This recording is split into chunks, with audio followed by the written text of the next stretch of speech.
Here come the Boers. Y'all ready to go swimming, baby? Come on. Give it up. Get out of that water. I tried telling y'all, it's swim lessons, baby.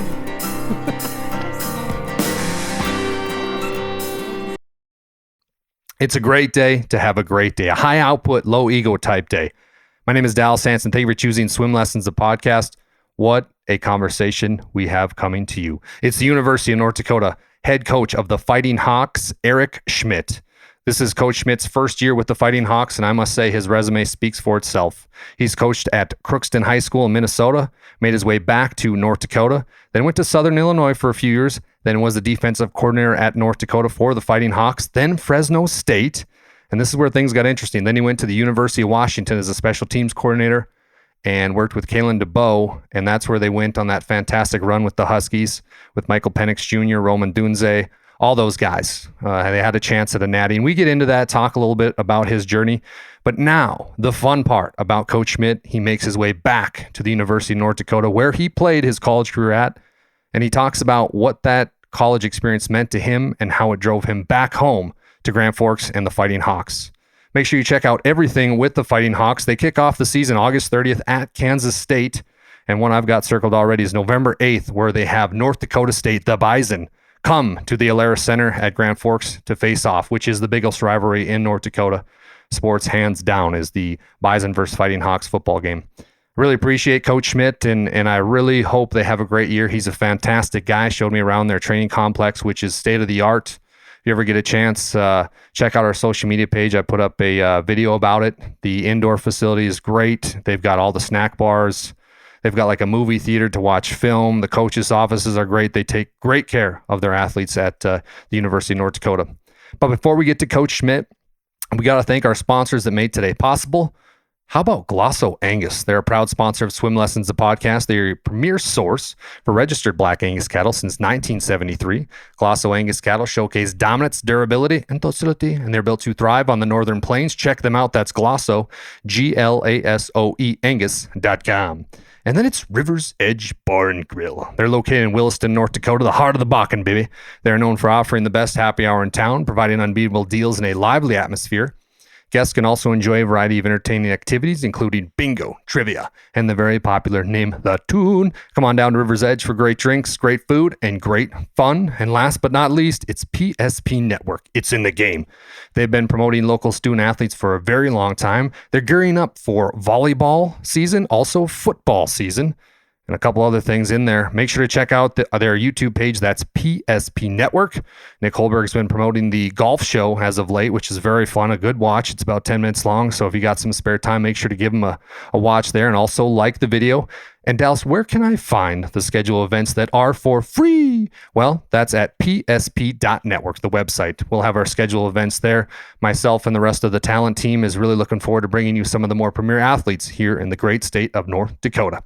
Speaking of great, how about Eric Schmidt coming back home to bring a title to hopefully UND? Here we go with the one, the only, Coach Schmidt.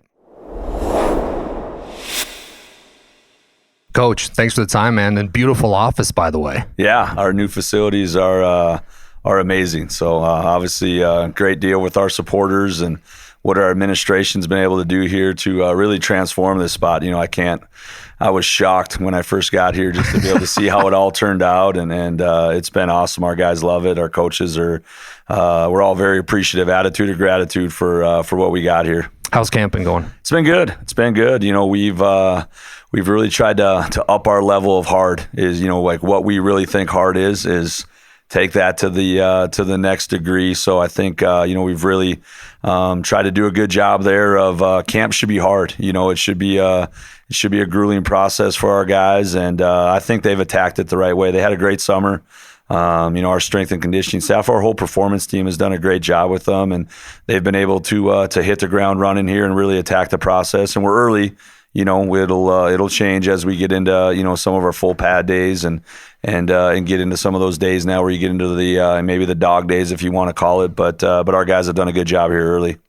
I'm a big North Dakota guy, and I love when big time colleges like you're at right now recruit North Dakota players. And I watched a kid play basketball, and then they win the state championship. And then I see signs with UND to play football. Dang. Tell us, how's Dang doing? Yeah, he's really getting better. You know, I think the one thing that really impressed me day one with Dang was just was his football acumen was really, really high. No kidding. And a guy that, really grew up playing basketball. Yeah. His love was basketball. Played on a lot of really, really good basketball teams, and football was kind of evolving at 4 Winds, at that time. And they got good players again, this year too as well. So, a credit to those guys, Coach Travis Mertens there, and some of those guys that have really poured into the kids in their building and helped those guys be able to get opportunities after high school. But, I think one thing that people don't realize about Dang is Dang just turned 18 here probably, a couple weeks ago. So he's young for his age. He could realistically be coming in here as a true freshman right now. And he's all of 6'4". He's 221 pounds right now. He can jump out of the gym. Yeah, like really good down in the red zone. Going to be a hard matchup down there for people. And obviously, if you're a smaller DB and going against a guy like that, like not just in the pass game and the throw game, but in the run game too as well. Like he's a physical blocker. He's willing. He'll put his face on people and he'll play physical too as well. And what we're really trying to do with him, and this is, like I said, a credit to him, we're moving him around to different spots throughout our offense, and he can pick those things up, right now. So it's been impressive just to watch him for being a guy who's really, accelerated as far as in his college experience, to see how he operates every single day. He's got a real quiet confidence about him. He's not a big rah guy. He's not a guy that's going to talk, a lot during practice and things like that. But he's really, really intentional about getting better and does things, like a pro should do them. He takes notes that way. He prepares that way. He recovers that way. So he's just getting better and better and better. And I'm excited to definitely see where his ceiling is, because I don't know if anybody in our organization knows right now, like, truly what his ceiling can be, just because, he hasn't been a football guy for all that long. High output, low ego. Yeah, he's definitely that. Yeah, he's awesome. Take me back to Mandan, North Dakota. It's 1997. You're sitting in a classroom, getting recruited by a couple colleges. What made you, though, pick the University of North Dakota? Yeah, great question. I think the people more than anything else. I think most kids at that time, college football recruiting was a lot different. Like, going to UND or going to NDSU, that was Auburn, Alabama. Like, those were the games that you grew up watching. You just didn't have access to all the other college football games like kids do now off of it. And it was big time college football. And the first time, I remember going to one of those games was in the Fargo Dome, probably in 1995 or 1996, and seeing those games. And then I had a lot of teammates, or older teammates, guys that, I was good friends with their brothers and things like that were playing here. And there had kind of been a little bit of a pipeline of people from Mandan that had gone to UND. And those people were good friends of mine. And just those relationships I had with current players that were going here, that went to my high school. And then honestly, it was the coaches. I mean, Coach Thomas at that time, just how he came in and, just the candidness of what he said, just how genuine, he was, not just with me, but, with my friends, with my parents. He just, you felt like he was a guy that he was going to take care of you, that the football piece of it was going to be up to me. Like, hey, I know this is something that I want to be able to do, play at a high level. I'm going to do what I need to do to be able to get developed, but I want to be surrounded by the right people, him and that staff was super talented. You look at the guys now, like Dale Lennon was the DC at that time. He ended up leaving to go to the University of Mary as the head coach right after I had committed there. Bubba Schweigert was the DB's coach at that time. Randy Hedberg was the guy who recruited me. Randy was here? Randy was the quarterback's coach and the offensive coordinator here at that time. So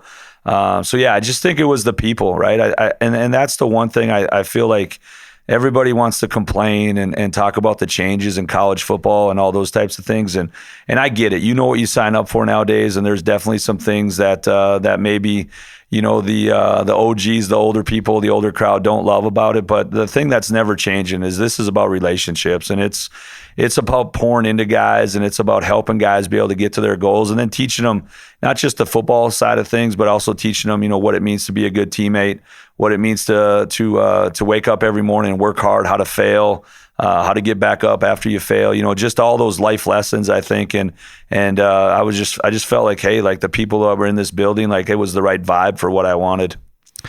You had a teammate there that I got to ask about because he's like my GOAT, Jim Kleinsasser. And some of those teams you had, like you guys won a natty, you did all these great things. But first off, what was Kleinsasser like? Yeah, I mean, a man amongst boys. Dude, what I mean? At the end of the day, yeah. like it was like just freaky and all different, physical traits that you can think about. Like looked the part. The guy looked like a model, back then. Off of just 280 pounds and probably was 5% body fat. And I really feel at times in practice, if you ever got matched up against him and he was a senior, I was a freshman, I think. And it was like, he probably just went half speed because he knew if he went full speed that he probably could, hurt the entire outside backer room that was in the building back then. But you talk about a guy who, once again, just humble, very, we just talked about Dang, like very similar to that, like not a guy that's going to, get in your face or things like that. If he thinks you need to improve, if there's something that he feels like you can do better, he'd come by and he'd do it one-on-one. He'd whisper it in your ear. He'd tell you, hey, this is how you need to get better. And at the end of the day was a guy who really, really, I thought did a great job of being able to add value, to the organization and doing it the right way and had an attitude of gratitude about it. Like even today, when I talked to Jim, and Jim's son Carter now, plays edge for us right now. So I didn't know that. Speaking it come full circle off of to have Carter here now and to carry on that legacy too as well. To have another Kleinsasser on campus is awesome. But even Jim that way, has been nothing but great. Showing up here and really he's Carter's dad now. And he's he wanted to make sure that that we get the right things in the dorms and that he knows where to be able to go to eat every day and stuff like that. To see him in kind of in that role has been awesome. But he was just at that time was just different than everybody else on the roster. He was just physically way better really than probably anybody else that was on the football field. So you weren't surprised with what happened in the National Football League when you got there? No, I think at that point, like I said, I think he went high in the second round. At that time, the draft was all on Saturday and Sunday. There wasn't Wednesday, Thursday, Friday, Saturday, Sunday. So I just remember sitting in our house. We had gotten done with a spring practice. Everybody was fired up because we figured he would go at some point. We probably thought he was going to go a little bit later in the day. And I think the draft started at like 9:00. And I believe they took Dante Culpepper, the Vikes took in the first round. And then they took Jimmy Kleinsasser in the second round. So they took Jimmy and Dante. And by the end of the weekend, they were at the old Eden Prairie headquarters of Vikings football, and they were both sitting in there in the press conference, and it was pretty cool, man, to be able to say, hey, man, I played with that guy, I have a relationship with that guy, and to be able to see where he is now. And the cool part is it never changed him. He came back here, he was still the same guy. Still treated you like you were one of his teammates. Never big timed anybody or anything like that. Like.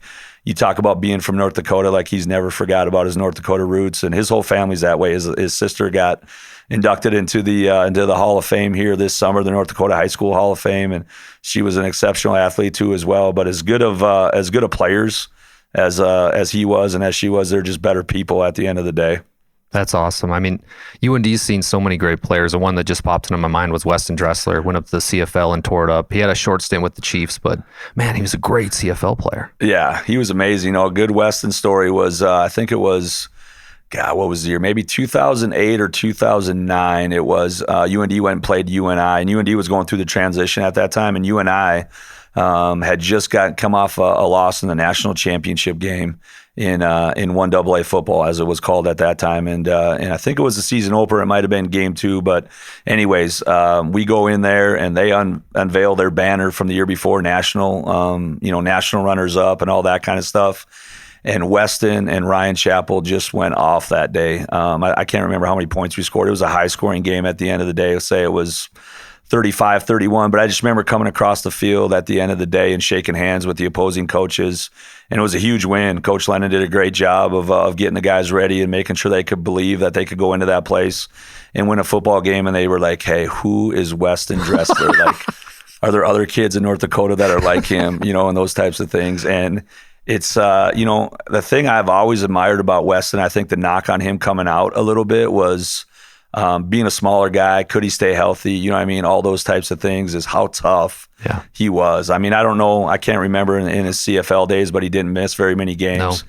He didn't miss any college games. You know, he was different in high school too as well. We had a football camp out here. I was coaching in high school at the time when I first got done playing here at UND, and we play these games at the end of the day for football camp. It's kind of, you know, it's 7-on-7. There's some different rules and things like that. And at the end of the day, the coaches were trying to pick like who were the camp MVPs and things like that. And if we wouldn't have picked Weston Dressler, I think the whole camp would have all just looked at us and said, how can you not pick this kid? I mean, he had everybody in the camp talking about him by the end of the day, you know, and super great guy, you know, very similar. You know, I keep saying this, but when you bring up these guys, they're UND type guys to me off of it. Like they're high output, low ego. They're about relationships. They're about their teammates. They're not about themselves. They're not guys who have to, you know, be in front of the camera and all those types of things all the time, but they're going to make sure that they're going to do their jobs to the best of their ability. And then they're going to help their teammates to do the same thing too, as well. So guys who have just been, you know, tremendous assets to this place and have went on and had great careers afterwards. Speaking of great careers, so you have a great career here at UND. Then you get into coaching. What was your mindset when you were done playing here for the Fighting Sioux at the time, but then to get back into coaching? Yeah, I always felt like I wanted to get into coaching. I can remember, I think the first time it hit me, I was in ninth grade. I had a ninth grade math teacher in Mandan whose name was Don Hansen. And Don Hansen was a basketball coach who won a state championship there in the early 80s and stuff like that. It was kind of a, you know, an icon as far as, you know, in North Dakota sports. He started the Hoopster. He started writing the Hoopster, I think, in the mid-'80s off of it. And then I worked at the Baseball Diamonds in the summer, and he would bring in, he would have a tryout there every summer. He was an Atlanta Braves baseball scout, and they would bring in people from kind of the upper Midwest, and they would do a tryout there, you know, and just sitting down and talking to him about, hey, why do you coach? What do you like about it? You know, and all those types of things. And that was kind of where I first started getting into, hey man, you got to be able to prepare and you know, getting into some of the X's and O's and schemes and why we're, you know, this was on the basketball court at that time. Hey, why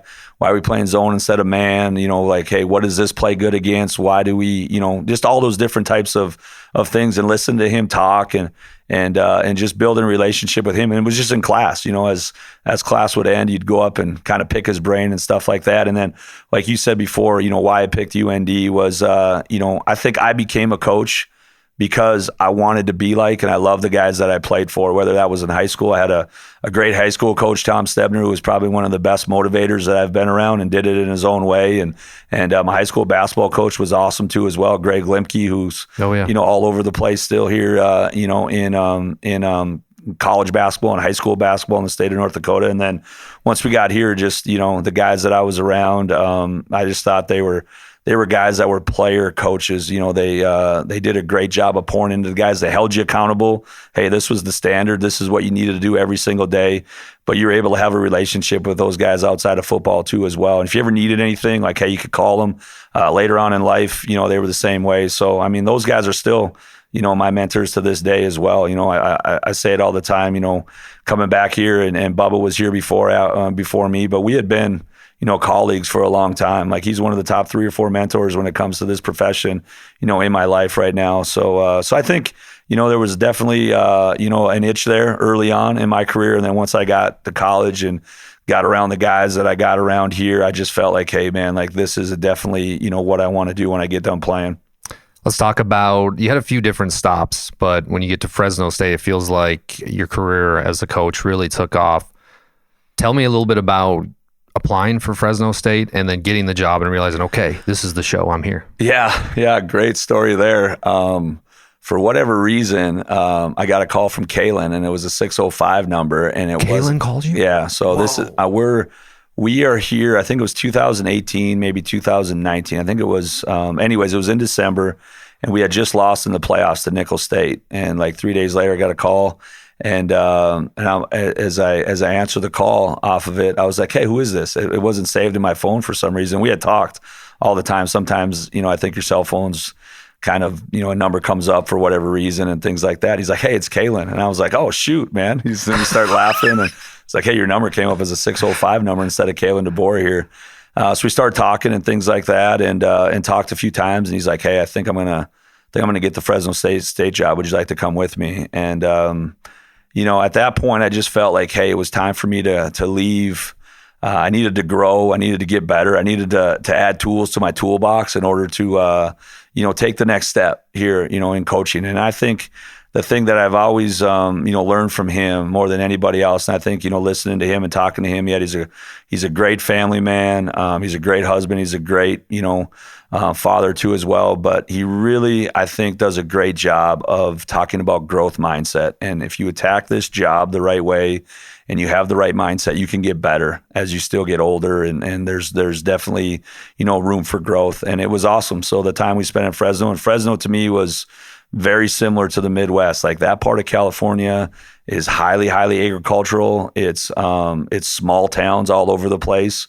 And the cool thing about Fresno is it's the one college town I felt like that was left, in California. You didn't have to compete against pro sports teams. You weren't against the Lakers or the Kings or the Rams or the Raiders or whatever. Like it was about Fresno State there. So it was really cool. I felt like my family fit in there great. We loved it. We loved the people. We loved the environment, all those types of things, and I had a ton of success. And I think just being around those types of people every day and seeing, just the guts of the operation and how well it was run and how clean it was and how that, got our players to have some belief and confidence into what was going on there, like really hit me in the face when I got to Fresno. And that's probably what I learned there the most. A lot of people don't know, but Coach DeBoer is a South Dakota cat. Like, I love that. South Dakota guy coaching Alabama now. That's the best. I mean, small town. I grew up in Millbank, South Dakota, Wow. And then obviously went to Sioux Falls. I mean, how can you not like a guy that's come up through the wrestlebacks like that, like earned every job that he's had, kept, a lot of really good people around him, his whole life and is really loyal to those people too as well. He's one of one, man. He's an awesome dude, a great person, a great friend, and a guy I still talk to all the time here yet, throughout my time here at North Dakota, and we'll continue to as well down the line. Let's talk about the big one now, University of Washington. What a run. Michael Penix Jr., Rome, and Dunze, all those guys. And you were right there for the front of it. Coach DeBoer gets this team to play outstanding.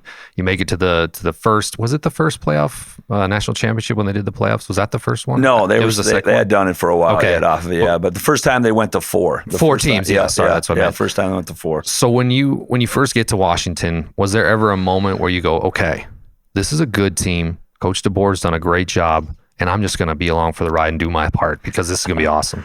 Yeah, I think the one thing that was cool there, like when you talk about low ego, high output, I think all the guys were there. Like there was such a camaraderie around the entire staff. And I'm talking everybody, whether it was equipment people, athletic training, sports performance, nutrition, dietitians, like academics.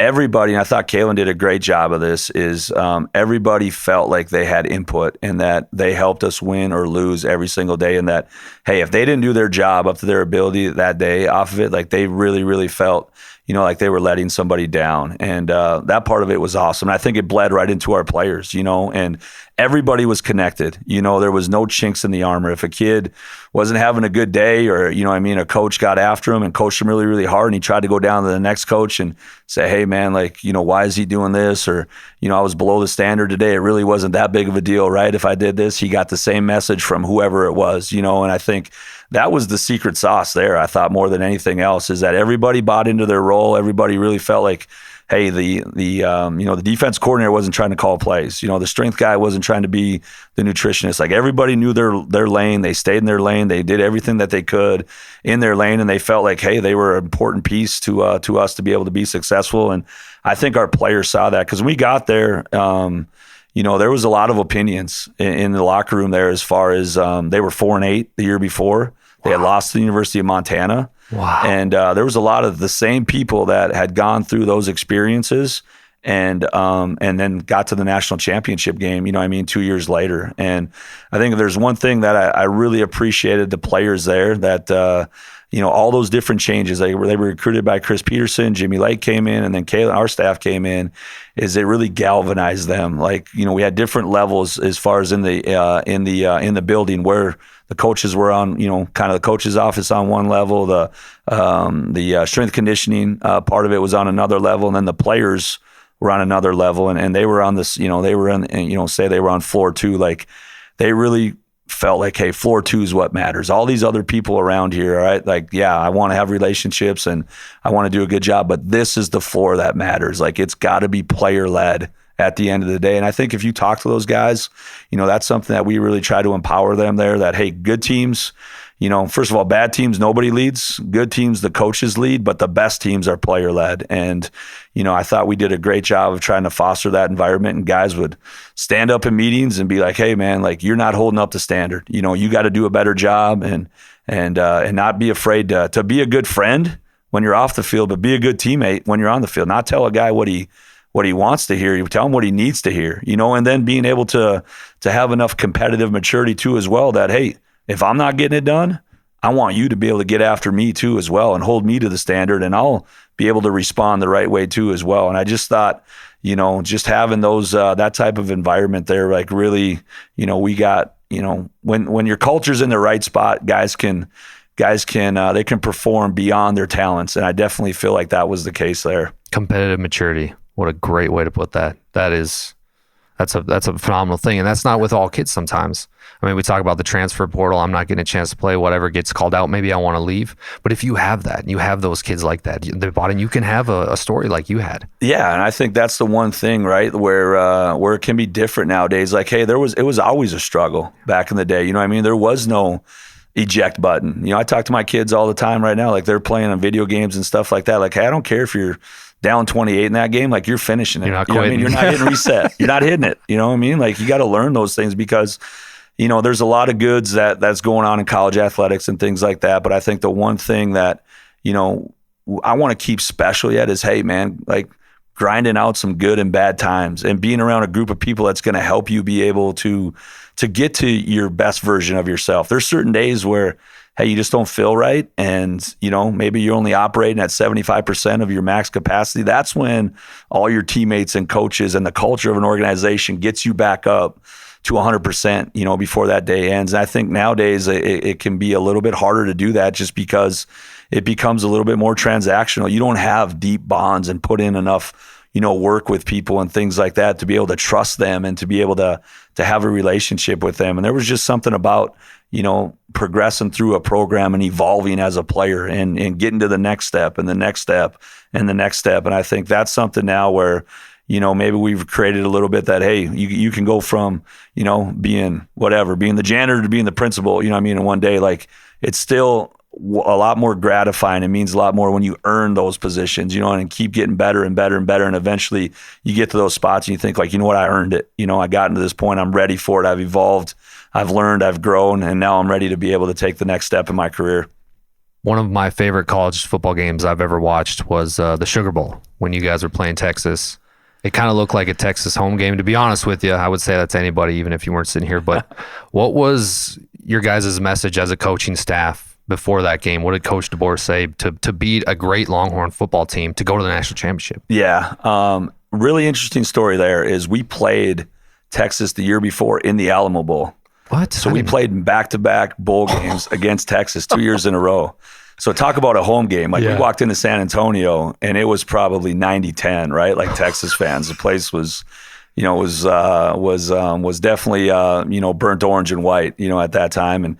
And we beat them that year, so I think our guys had some confidence. There was definitely, different deal, obviously playing the next year and all that kind of stuff. But so we go in the Sugar Bowl and we come out for the Sugar Bowl and it's like, all right, like, there's a lot of Washington fans here, and then Texas comes out and it's like 3 times as loud. I'm like, no, this is very similar to the Alamo Bowl last year. Like, the place, just about the roof came off the dome down there, at that point off of it. But the message I remember Kalen talking to the guys about, and we had been in a lot of close games that year. And I think, he just talked about, hey, man, you guys are built for this. You're built for it. Like, everything that we've done up to this point is for this game right here. And you're built for it. Like, the lights aren't too bright, go be you, go do what you've done, throughout the last 13 games of the season. And it'll be good enough, and I just felt like, it's just our guys were confident. They really believed in that. Like, hey, like, they really felt like, hey, when the lights were the brightest, that's when they played the best. And if you look at that season, we were in a ton of close games, and it didn't matter if it was, we played Washington State that year and they had lost 7 in a row and we kicked a field goal to win the game late. And then we played Oregon, twice and beat them late twice. And they, were really rolling, that year. And I think the one thing that was really special about that team was, and it taught me this too as well, like, hey, the more mature guys in your locker room that have been through the battles, that have been through, that understand, hey, this is not a sprint, it's a marathon, right? Like I told you before, a lot of those guys were recruited by Chris Peterson, went through, some tough times, there too as well. We're 4-8 the year before we got there, lost to Montana, lost some confidence. It was the same guys that were walking out in the Sugar Bowl, minus Michael Penix Jr., there too as well. And when Mike got to Washington, from when he got there to when he left there, like, Grubb and Kalen and Mike was, I don't want to say a broken guy, but Mike was, was hurt all those years at Indiana too as well. So for him to be able to get where he got to tells you a lot about, his resiliency and how tough of a guy he is to keep coming back from all those injuries and all that stuff. So I just think all those guys were so mature and they had so much experience, in college football, that the moment was never too big, right? Like they were prepared for it. Like, if the game was close, you didn't see any panic or anything in their eyes. They understood, like, hey, this is how we're going to win football games. We'll find a way late, whether it's offense, defense, special teams, whatever it is. Like, we really believe it's going to happen, and it did for the most part, man. It was awesome to be a part of. What a game that was, and you guys come up big, but the national championship, we don't have to go through, what happened and stuff, but to make it to that was special. But what was the locker room like after that game? Yeah, it was hard, right? Like, I mean, it's disappointing, right? Like you put a lot of effort into it. It was really, it was a bizarre schedule a little bit. So we get done with the Pac-12 championship game and we played it in Vegas on a Friday night and beat Oregon. And then you have like 30 days, to get ready for Texas, and it's a job, right? To be able to figure out like the art of coaching during that time. There's no real, blueprint to like, hey, what works the best? Like how hard do you go? How much live do you go? How much tackling do you need to do and all those types of things. But I thought our guys did a great job of preparing for Texas. And then I think at that point, what we were told was, hey, the turnaround between the national semifinals and the finals was as short as it's ever been. We played on Monday and then we were coming right back down to Houston to be able to play on the following Monday too as well. So it was hectic to get ready and all those types of things. I felt like, a lot of people are like, hey, do you enjoy the week and all that kind of stuff? I'm like, heck no. Like it was stressful, right? Like it was trying to make sure that, hey, you were doing everything you could do to get your guys in the best position to be able to win. But just the, the city and just the, how much, the spotlight was on, Houston at that time, that whole week leading up to it. And, just walking around and it was all the names and the faces and that kind of stuff that you see on TV all the time, sitting in your hotel every day, and hanging out. It was awesome. And the reason I say it was awesome for our guys. Like you do this for the players and for our players to be able to experience that and to be able to have all those, naysayers and doubters when they were younger in their career, to be able to get Washington back to that point. I mean, the players are the ones who did that, to be able to get them back to a national championship game and to have that experience. And I think they just had so much pride, wearing the W on their helmet and putting the purple and gold on every day. It was something that was really neat for them. And I'm excited. Like obviously a lot of those guys, like, we still talk to. I have those guys talk to our team right now, in the summer, Zoom in and be able to talk about their experiences. And hey, it wasn't always easy. Like there was a lot of failures in my life. Like winning's hard, right? And you get to the national championship game, winning's hard. Like you gotta make sure that you do a great job of preparing your guys. And the last thing I'll say, I think the one thing that stood out to me at the end of that day was the one game that we really struggled to run the football. And we really struggled to stop the run. And as much as you want to go through all these different things in football, and try to figure it out with all the analytics that goes on and all the other, things that you can buy nowadays to talk about, how you can win and lose football games. It was about blocking and tackling and being able to play physical and winning the line of scrimmage. And we came up short that day because of that. The fundamentals. Exactly. That's what it was honestly, about. That's what it comes down to sometimes. All the time. Yeah.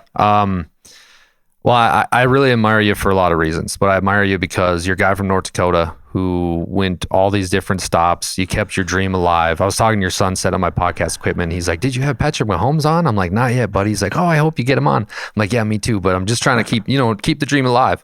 And in coaching, there's an art to it, but there's also like family, and you're going to all these different places. And I admire you because it feels like in interviews that I watch with you, you're like, there's one place I really wanted to come back to, and that's University of North Dakota.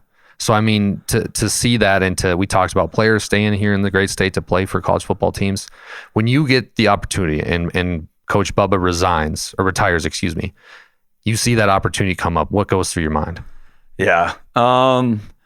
It's always a place that's been special to me, and it's always a place, regardless of who was here, that I was going to support, no matter what. And I just think it was, at that time when it opened up and where we were at as a family, and what we had talked about even from day one as a family, as far as like where we wanted to raise our kids, what we thought was best for them as far as being able to get back around family members and things like that. And then professionally too, as well, just kind of where I felt like this place was at. It just was right place, right time, and then all the other things that go on top of it, now just come back and slap you in the face. I'm sitting down in my press conference down there and, talking about how this place is different, and it just runs deeper between the former players, the alumni, the city, the state, all that kind of stuff. And then in the back of the room are, all my teammates, or a lot of my teammates, guys that I played with, guys that I met here, guys that were in my wedding, guys that I talked to even today. So it really hit me that, hey man, like this is a special place.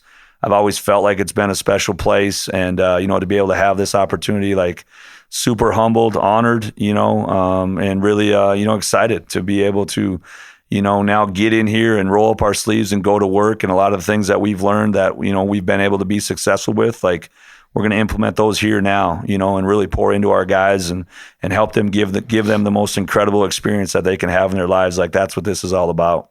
When you get the job and you go, okay, this is my first time being the head coach of a program. This is my baby. What are the first few things you did to make sure, okay, this is what I want to install. This is what I want us to be about? Well, the first thing is your staff, right? Like that to me, like that's the most important thing. Like you got to be able to surround yourself with the right people, and guys that are, we talked about low ego, high output guys. But I think the one thing that really helped me with, the places I was at and things like that is like when you're an assistant coach, you really get to find out like who the real ones are, right? Like you're elbow to elbow with those guys every day in the meeting room, on the practice field, in the weight room. Like you really get to find out like, hey, this guy developed this guy. Like he has a great relationship. Like before he got here, like this player wasn't, doing what he is now. And it's a lot about relationships yet, and I thought that was huge, just to really find out who the guys were that can develop guys, that can pour into guys, that can make them better. And I can't tell you enough about, how good our staff's been since I've been here. I've said this before, but you want to be the dumbest guy in the room, right? You want to surround yourself with people that are so good at their jobs that, you just listen to them and learn. And I think that's been a huge piece of it for me to be able to do that. So that was number one. And then number two, it was just to start building relationships with the players, and it was real simple for me. Like I walked in here, all of our coaches did. We didn't talk about football with them.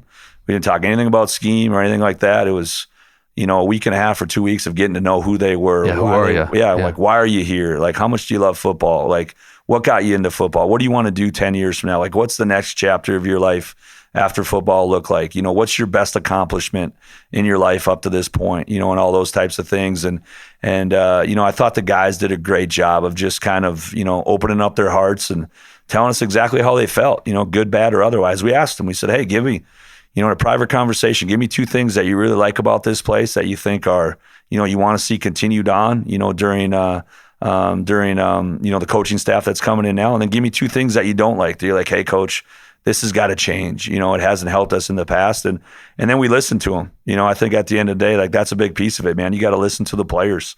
And we changed. We did some of the things that they asked us to do, and then they bought in after that. They're like, hey man, these guys are going to listen and try to help us. And and I think guys at the end of the day, man, they want to be held accountable, but they want to have input into what they're doing here. And I think that was the one thing I was really proud of our staff. Like, the first meeting we were in, it was crickets. Nobody knew what they could do, couldn't do. Like, they're trying to figure out like, hey, who are these guys? do I want to play for these guys? Are these the guys I want to lock arms with here moving forward?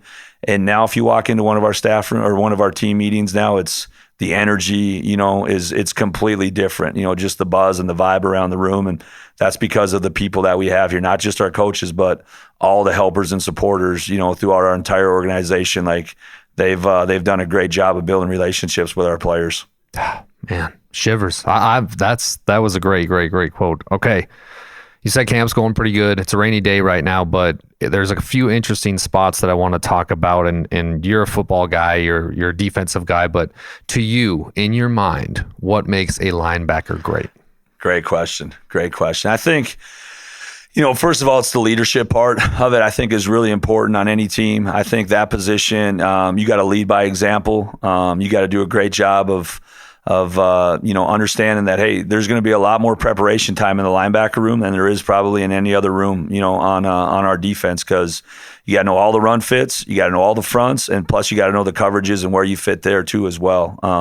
And then a lot of times those are the guys that are communicating, talking on the field. So I think you got to love football. You got to love not just, playing the games, everybody loves that, but you got to love the studying of football, and I think the art of being a player is being able to master your different parts of your day. And for a linebacker, like, hey, he's got to be able to master the game plan because he's going to be a big part of it out there. And we've always felt like that in our system, that, hey, we're not just going to try to signal in all these, long, exotic calls that are going to get everybody put in the perfect spot. Those guys are going to have to learn, and as the call comes in, there's going to be some communication after the call so that those guys can put us in the best front. They can put us in the best check, all those types of things. So there's definitely some learning part of it. I definitely think the other thing is you got to be able to run and hit and love being able to do that, play physical. Like you play linebacker because of that, right? Like, hey man, like you got enough athleticism that you can run around and make plays sideline to sideline. We're not just going to ask you to make plays in the A gap or the B gap. We're going to ask you to make plays sideline to sideline. So running around, hitting, having fun, those things I think are really important, in the makeup of that player too as well. And I think we got some guys that embody that here. Like Malachi McNeil is a guy who I think has the respect of everybody in our organization. Not just our players, but our coaches too as well. He's a guy that's stuck around here through a coaching change that, has an unselfish, just spirit about him. Like he wants other guys to be able to do well too as well in our organization. It's been fun to just see his growth and as he starts to open up just like what's inside his heart. It's been really cool because this place means a lot to him, but he embodies that. I think, you got to be smart, you got to be physical, and you got to be tough at the end of the day. And when I say that, like, hey, it's the preparation part, that goes into it. Like you got to be able to have some personal pride into, hey, I know I'm not going to be perfect here, but I'm going to do everything I can to make sure that I'm doing the things I need to do to make sure the guys next to me can play fast because I'm communicating with them and I'm getting those guys into the right front. I'm making sure that we're in the right coverage, all those types of things. And then, I'm going to be here every day. I'm going to be tough. I know there's going to be, bumps and bruises and those types of things, but I'm going to play physical and I'm going to be tough day in and day out. And I think those are the things that make a great linebacker. Hell yeah. I read this, so I haven't seen you guys practice yet, but UND seems like they were a big 3-4 defensively team, and now it sounds like you're going to like a 4-2-5 type scheme. Talk to us a little bit about that.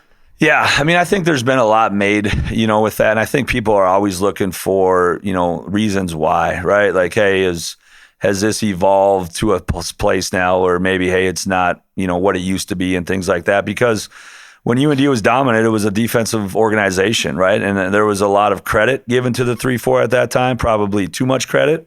And then maybe as defenses and things like that evolved and people felt like, hey, the 3-4 was maybe becoming obsolete, there was probably too much, blame put on that too as well when things didn't go well. So, we talked about earlier, hey, moving on, getting to other places, trying to grow as not only as a leader, but trying to grow too schematically as a coach too as well. Just felt like, hey, this was what we needed in order for us to be able to take the next step. And we're still going to get into some odd spacing too as well that'll look like things that we've done here for a long time. And then, we're going to add some new things to our package too as well that we think can can help us be able to, to be able to be diverse enough to be able to use the skill sets that we have in the room, and I just think, hey, if you're going to be a really good football team, like, hey, you got to be able to own the line of scrimmage, both offensively and defensively. And we think, hey, this is a way for us to be able to do that. It's an extra DT that's in the room. You know what I mean? It's a guy that we think can go out there and not just be effective in the run game, but also, in the pass game too as well. Like, those guys being able to get four, really good players up front, be able to pressure the quarterback with four is going to help you be able to be better on defense. So I just think, some of the things that we felt like, fit our personnel, what fit the coaching staff that I wanted to bring in here, it's what they were familiar with too as well. And it's been pretty darn effective for us, so far here, in our careers. And then we're going to take bits and pieces, like I said before, of what it's supposed to look like in different personnel groups, and then that's our system here moving forward. So I'm excited. I think the guys have done a great job of having an open mindset of being able to say, hey, let's dive into the playbook here, and let's make sure that we're doing everything we can to learn these things, and I think they've done a great job of that, and we've been able to maybe progress here further along than we're able to do at Fresno, Washington, and San Diego because of just how hard the guys have worked here, throughout the winter and in the summer too as well. Well, I'm a big adapter die guy, so I think change is always good. You gotta stay universal. Talk a little bit about the quarterback position so far. By the way, San Diego State, where you coached, all that, when I play NCAA football, the college football game, I always pick them. Best jerseys, best helmets, so I love that. But you brought in a guy from the transfer portal, Javance, is that correct? Javance. Yep. But the starter that was here last year, North Dakota guy, very good, had a shoulder injury, Simon. It's kind of those two in a competitive quarterback room, but tell us a little bit what you can, obviously, about so far finding a number one quarterback. Yeah, no, great question. And Jerry Kaminsky too as well. I think all those guys, and Jack Sulik's been growing too. The thing I've really appreciated about those guys is they're in a competition, and Javance obviously comes in as a guy from the outside. All those other guys were in the room, a year ago together. And when I see Javance now, I see Jerry. When I see Javance, I see Simon. I see Jack. Like, they've taken him in, and I think that's the one cool thing about here, and just with the culture is, hey, if I'm the best guy, I'm the best guy. All right. But I'm not going to get, mad at so-and-so or get disappointed. If so-and-so makes a great play and it helps our offense move the football, I'm going to be the first guy to pat him on the back, when he comes back to the huddle. And all those guys have been that way. There's no jealousy. They know that, hey, man, the best person's going to win, and there's a lot of different skill sets in there. And a lot of those guys are at different parts of their career. Like, Simon's had to grind through a lot of things to be able to get an opportunity last year. And he's played the most, out of any of those guys as far as college football snaps. Jerry's a guy that, I think everybody felt like, hey, is he going to be ready to go, last year? And I think his growth now, and you talk about evolving and getting to, getting to the place that he is now. I mean, that's how most successful quarterbacks, probably 10 or 15 years, they came in, they played scout team for a year, they learned it. Their next year, they started to really get a feel for what the offense was about. And by their third year now, it was like, all right, now I got an opportunity to be able to lead this football team. And he's done a great job here. I think, from when I got here to now, has probably improved the most out of anybody, in that room. And then you look at Javance, and just, when he physically, he has all the traits. I mean, he's 6'5", he's 215 or 220 pounds.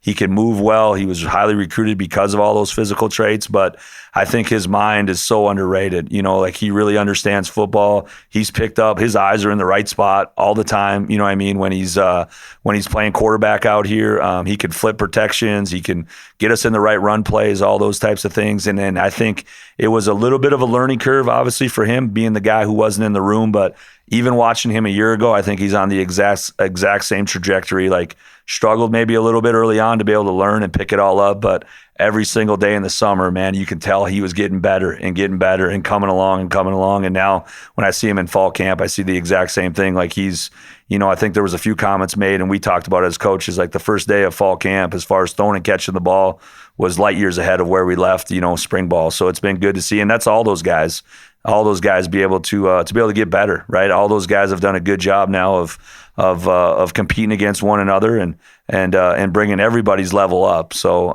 it's been fun. And I think when you're in a quarterback battle, all those games or all those reps become game-like now. There's a there's a spotlight on you every single day. So I'm excited to be able to see, who can continue to be good. We talk about it here all the time. Like, it's about being consistently good, not occasionally great. All right. That's not what we're looking for. We're looking for guys day in and day out that, show up, put in the work. They're consistent. We know what we can expect out of them, and that they're growing and getting better, and that they can prove that, hey, I can move the football down the field in different ways in order for us to be successful. So excited about it. I don't think anybody's earned the job up to this point right now.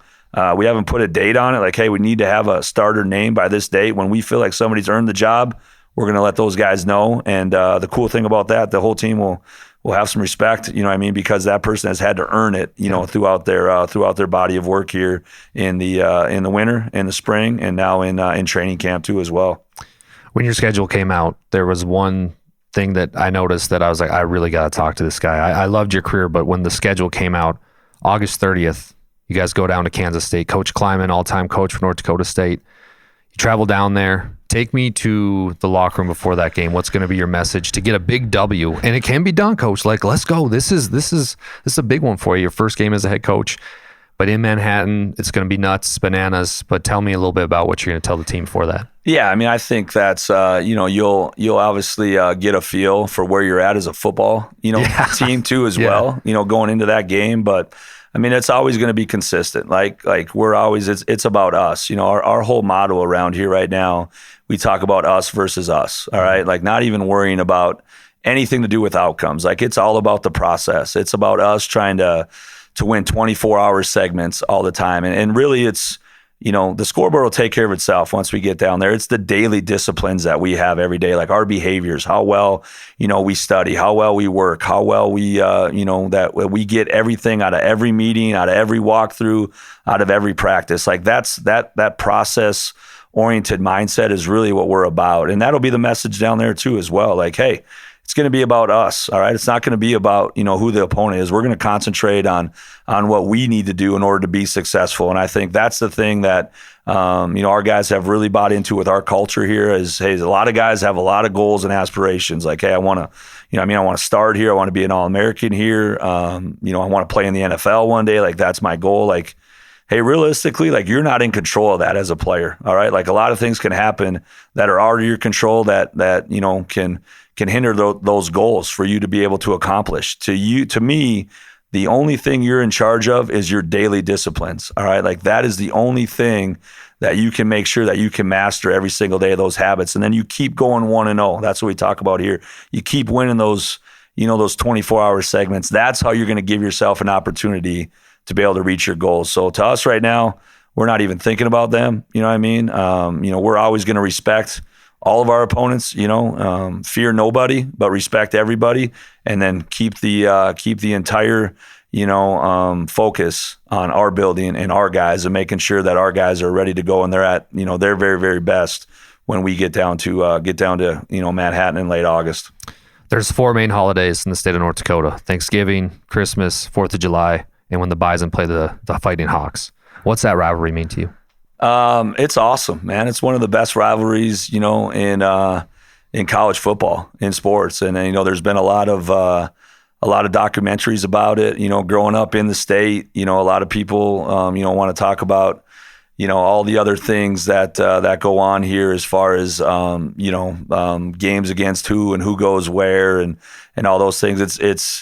There's always going to be, a great rivalry there because the programs are so familiar with one another. Like, the players on that team know the players on our team. We're recruiting the same areas, and a lot of times, throughout the years, like, those games, have meant so much to, conference championships. They've meant a lot to national championships and all those types of things. And that's the thing that I'm most excited about, is getting this place to, to a spot where now, like, hey, at the end of the year, it's us and them, right?